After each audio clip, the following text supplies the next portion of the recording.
balikan natin guys yung kanina guys na ating kinabing rabbit. Ito na yun guys. Tingnan mo guys, malinis na siya guys. So ito ay malapit na natin tanggalin sa kanyang pagkatali. At may baba na at yung ibang parte nito guys na hindi natin kailangan ay ibigay na natin sa ating mga alagang aso para makatikim din sila ng karne. Sanay na kasi sila guys na binibigyan ng mga aso ko, kaya alam nila pag nagkatay ako mayroon din silang matitikman. Yung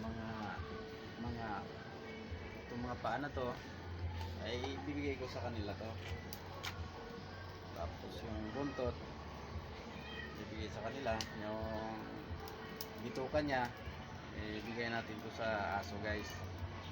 So dalawang aso ko, hatiin nila yan, tapos yung laman loob na kaunti bigyan din yung dalawang pusa ko, kasi alam nila guys na pag nagkatay yung kailang amo ng rabbit ay meron din silang bahagi, kaya lahat makakatikim guys.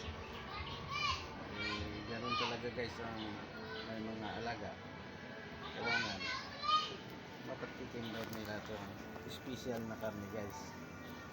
So yun lang guys, no? Maraming salamat sa inyong lahat. Ingat po sa ating mga trabaho at magandang araw sa linggong ito. God bless. Bye bye.